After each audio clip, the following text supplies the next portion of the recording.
Welcome back to this very interesting discussion we are having as to whether the given mandate to Reserve Bank of keeping headline inflation at 4% needs to be tweaked, whether the food element should be taken out and Reserve Bank should only be asked to ensure that non-food inflation is at 4%. That's the debate engendered by comments coming from Commerce Minister Piyush Goyal and Finance Minister Nirmala Sitharaman. I have been speaking with Dr. Pullappally Balakrishnan, Sonal Verma and Rupa Regi Nitsure. Ladies and Dr. Balakrishnan, thank you very much for waiting on. Let's proceed now with the theoretical framework of flexible inflation targeting. Rupa, you know, before inflation targeting came in, from 2008 to 2013, we had 5 or 6 years of double-digit or near double-digit inflation. After the framework got introduced, you know, the previous year, previous decade, we had this double-digit inflation even when the world was not going through high inflation.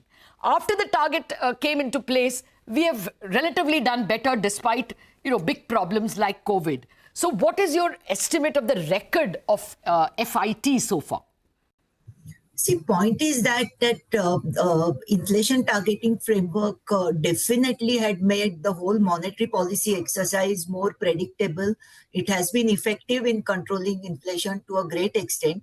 Of course, there are certain systemic constraints, which Reserve Bank of India alone cannot tackle. But as said by Professor Balakrishnan, I also feel that in India, core is also not the real core because we have such oligopolistic, monopolistic structures in our industrial sector that many prices in core inflation are also administered prices. So suddenly if there is an upward adjustment in, say, telecom tariffs or electricity rates, we see sudden spikes in inflation. So these are structural problems. But so far as the demand-driven components of inflation are concerned, I think flexible inflation targeting has played an important role in controlling that. There is no doubt about it. Okay. Empirical evidence is more than enough to support that. Okay, well, you know, the CEA had written a powerful piece in 2021 in newspaper Mint, arguing that that was possible because the government shouldered a lot of the responsibility in terms of food supplies, and that is why the post-2016 period has been more successful. But I'm just putting that argument on the table. Sonal Verma, the other point I wanted to ask you is that we got a very good perception that our macros are strong, which is why we have got now added into the bond index. There is definitely a pro sentiment with respect to India that the macros are well managed. Do you think that if we tinker now with the inflation framework, inflation targeting framework, we are going to throw the baby out with the bathwater? Yeah, I think, Latha, we don't need to tinker with the framework. I think the framework is actually a pretty robust framework. And the headline targeting, you know, you do have a ±2% band. We know the importance of food in terms of second round effects.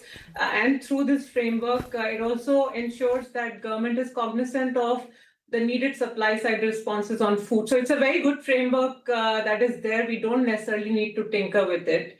I think the debate in the current context specifically is with respect to should we be blindly following the inflation targeting framework vis-a-vis the interpretation of what the more nuanced view is on the underlying inflation dynamics vis-a-vis the growth sacrifice that we may be making. And I think the clarity on this, obviously, as we get the numbers in the coming quarters, it is going to become a lot more clearer than it is right now. So I think that is the debate we are having. So not at all, this is to suggest that we should compromise on the macro stability parameters. I do not think that is at all, what one is debating here. Okay. But good growth is as important an input that defines India's macro stability. Got it. And we should not be compromising on that beyond a certain limit. Okay.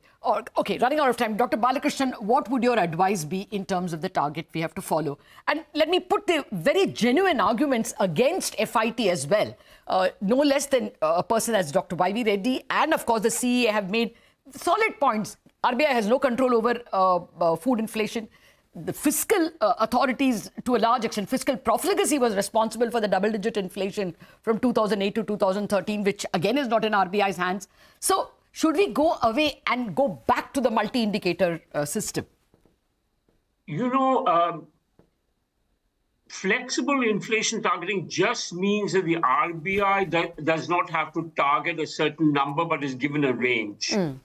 That is unusual. The range is very high in India by international standards. I don't think in the United States or in the UK they have a range. They have a target. The other thing that I want to say is that if you want to do something about inflation, I personally believe the government should play a much bigger role in managing supplies.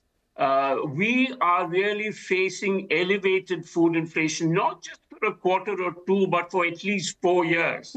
For 4 years, which is a very long time, the inflation rate is above the RBI figure of 4%, though maybe within the tolerance band. So I think there must be much greater effort to manage supplies. Over the past decade, given the kind of attention manufacturing has got, agriculture has not got anything comparable. And we're facing many challenges, climate change, soil moisture. You have to have a much more comprehensive approach to maintaining productivity and supplies in the agriculture sector. A final thing that I want to say, as we are growing, the demand for certain types of food, high protein food, high value food is rising. And that should be also specifically targeted. Inflation targeting is just not up to the task at all. We need much more effort from the government. From the government. Yes. I'm entirely out of time, but thank you very much for putting this point. In fact, Dr. Balakrishnan, I had Ramesh Chand on the channel, on this show a few weeks back, and he says the way in which the Agriculture Prices Commission is setting the MSP itself is, structurally only increasing. World over, prices also fall. In India, because it is cost-based, that A2 plus FL, C2 plus FL makes it structurally actually inflationary. But that debate for another day, completely out of time. Just one, again, monosyllabic answer from all three of you. Sonal Verma, should FIT current framework be changed? No. Rupa? No. Dr. Balakrishnan? No. Okay. I think that's an emphatic answer in terms of the longer-term structural story as well as what happens in December. Thank you very much for an extremely interesting and enlightening conversation. We wrap up on economics on that note.